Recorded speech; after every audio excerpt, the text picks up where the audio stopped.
the 8BitDo M30. It comes in this simple but nice looking box. And there's two versions of it. This is the Bluetooth one. This guy works on PC, the Switch, and Android. And we have this version right here. This is the 2.4 gigahertz wireless dongle version. This version is intended to work for the Sega Genesis Mini, Mega Drive Mini, and the Switch. However, if you plug this dongle in, it will work on PC. It will not work on PC with USB. We have the black version and also the white version. Personally, I think they both look great. But the black one is kind of typical, right? Besides the blue start button, it looks normal. Looks like any other controller. But the white version here, wow, this is fantastic looking. It's got this 80s retro look to it. By the way, you can also get this colorway on the Bluetooth version as well. The build quality is fantastic. No flex at all. Just rock solid. The M30 is on the smaller side. Look at my hand. I mean, it's not tiny or anything, but it's not a regular size controller. This is small. Let's compare this with an Xbox controller. Even though it's small, it's kind of weighty actually. The plastic is high quality. It feels really well made. And this controller being small is going to be the theme of this review, because it's going to affect the way you hold and use this controller. So for example, the triggers, they're nice and clicky. You can press it on both sides. It's probably easier to press this on the outer edge than on the inner edge. You see there's a little anchor here. It doesn't fully get depressed.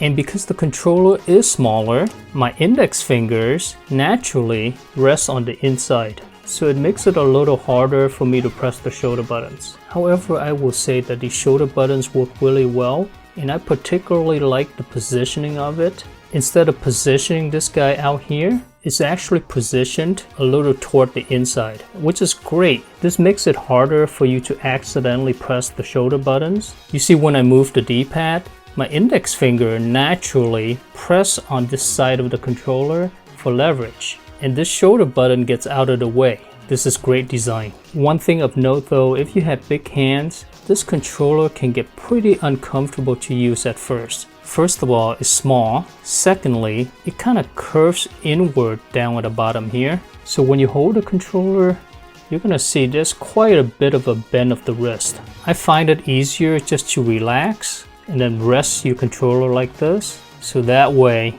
my wrist doesn't get bent too much. It's a little awkward at first, because there's no handle and there's an empty spot here in your palm, but you'll get used to it over time though. After a while, you kind of forget about it.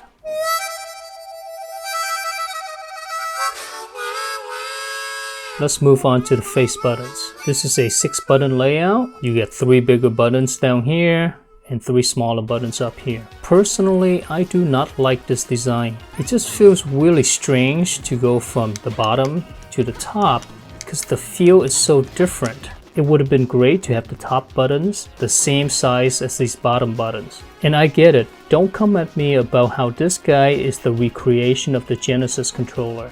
Just because something was designed a certain way before, it doesn't mean that all of a sudden it becomes good now. This was a bad design before and it's still a bad design now. And these smaller buttons is on this controller that we're talking about, so I think it's fair game that I mention it. With that being said though, you do get used to it over time. In terms of the buttons themselves, they're nice and clicky. Super responsive as well. These are some of the better feeling face buttons that I've used. Another thing I want to point out is these face buttons are placed in the middle of these concaved area, and the result of that is the edges of the outer buttons is a lot shorter. It's not a problem if you just press one button, but if you use your thumb to press both of them at once, you're gonna have to go through this edge to press it in all the way. I don't have a problem with the C and the Z because there's a lot of room out here. But look at this X button. You see that? You see how there's no room at all. Same thing with A button.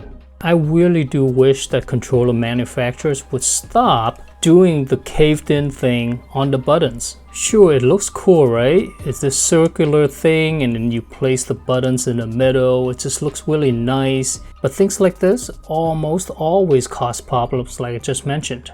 Just make it flat. don't be fancy. One other thing I want to mention is that this looks like it'll be perfect to play claw, right? You may be thinking to yourself, oh man, it'll be so much easier for me to press the smaller buttons here if I play like this. And you'll be right, except for the fact that this controller is so small. When you do claw, it's kind of hard to hold the controller. Your thumb's gonna rest down here. However, your pinky is completely loose. While you do have leverage on the inside, for these two outer buttons, I got no leverage at all to press these guys. Now you can do some gymnastic with your pinky and then rest it right here, but this is really unnatural. You have to really force your pinky to go inside. And it gets really uncomfortable over time. In the end, I think the best way to hold this controller is just the regular way like this.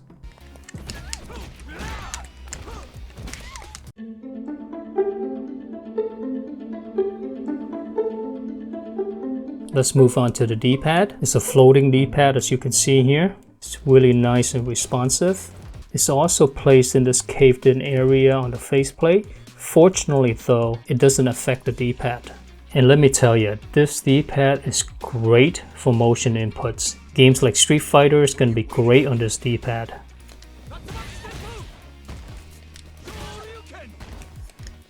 Super smooth. It's super easy for me to do Zangief's throws.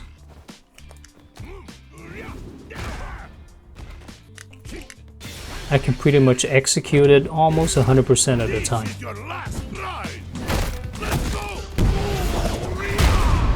In terms of feel, because it's a floating D-pad, it's not as clicky as the face buttons. In case you don't know what a floating D-pad is, instead of having buttons underneath each of the directions, you have this really short joystick right in the middle. So just think of this as a flat joystick. And that's what makes it so good for motion inputs, because you're able to rotate this freely. And because it is a floating D-pad, double taps are not as fast as regular buttons, but they still work great though. No problem at all.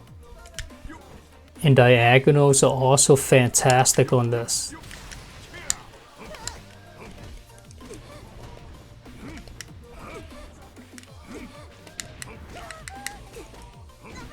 To be honest with you, this D-pad is one of the best D-pads I've ever used on any controller. It works great with 2D games, and it also works great with 3D games.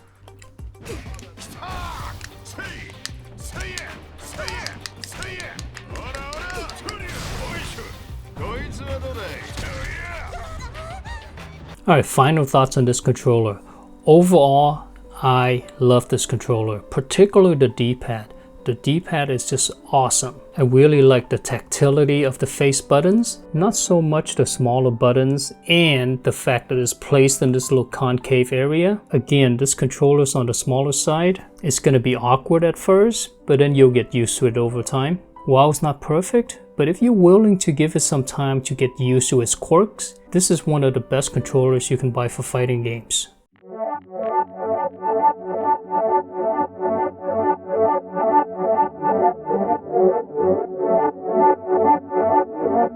Alright, hopefully you enjoyed the video and found it to be helpful. If you did, give it a like, subscribe for more, and take care now.